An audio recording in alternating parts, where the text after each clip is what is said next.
Nah, ketika Allah menurunkan agama, Allah turunkan dua hal. Yang pertama Alkitab. Pertama apa? Alkitab. Yang tertulis. Aturan yang tertulis namanya Alkitab. Yang wajib kita ketahui ada berapa? Pertama kitab Taurat diturunkan kepada Nabi Musa. Yang kedua Jabur kepada Nabi Daud. Yang ketiga Injil kepada Nabi Isa. Yang terakhir yang Allah jelaskan Al-Quran kepada Nabi Muhammad Sallallahu Alaihi Wasallam. Itu yang diceritakan dalam Al-Quran. Ya banyak. Nah, pertama Allah turunkan Alkitab atau suhuf. Ya, suhuf itu lembaran-lembaran. Diturunkan. Yang kedua, Allah turunkan cukup menurunkan Alkitabnya saja? Tidak. Yang menjelaskan kitab itu. Itulah para nabi atau para rasul. Jadi agama itu diturunkan dengan dua hal.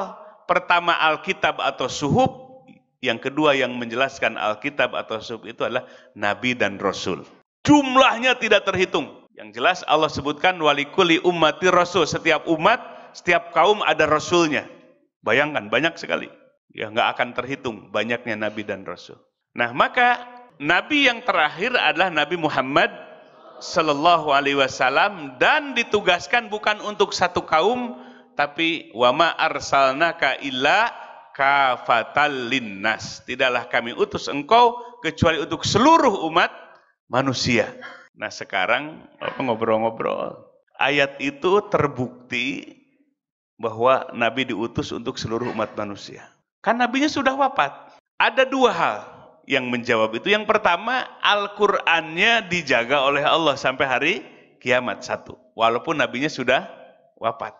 Jadi Al-Qur'an itu dijaga oleh Allah dan isi dan kandungannya akan sesuai sepanjang zaman. Tidak akan mengalami expired, ya, tidak akan mengalami kedaluarsa. Yang kedua, adanya pewaris nabi yang ada pada setiap zamannya yang mampu menerjemahkan Al-Quran. Nah itu.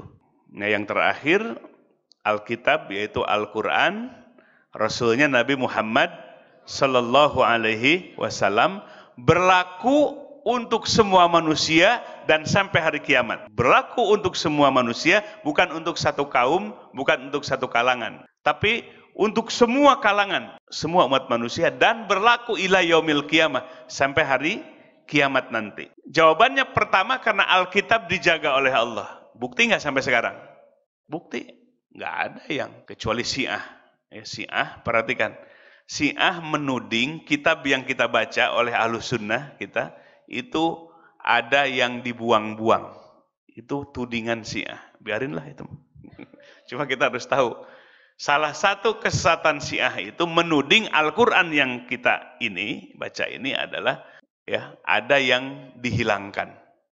Ya, atau tahrib. Tahrib itu yang ditambah, yang dikurang namanya tahrib. Itu Syiah seperti itu. Nah yang kedua, setelah Rasul ada yang menjadi khalifahnya. Ada yang menjadi khalifahnya. Atau pewaris. Ya, ada khalifah atau pewaris dari Rasulullah Sallallahu Alaihi Wasallam. Nah tugas khalifah inilah yang melanjutkan tugasnya Nabi Muhammad Sallallahu Alaihi Wasallam. Nah ini menjadi catatan penting ya, sebab pemahaman ya umat Islam yang tidak belajar ya, tasawuf ya dengan mendalam tidak akan memahami pentingnya mursyid, pentingnya khalifah, pentingnya pewaris Nabi Muhammad Sallallahu Alaihi Wasallam. Tidak dianggap penting. Padahal di dalam ilmu tasawuf betapa pentingnya posisi mereka, hadirnya khalifah atau pewaris Rasulullah Sallallahu Alaihi Wasallam, di mana tugasnya melanjutkan Nabi, menjelaskan Al-Quran. Jadi menjelaskan Al-Quran secara kekinian yang ada pada setiap zamannya. Nah itu tugas dari seorang khalifah atau mursyid atau ulama Rabbani.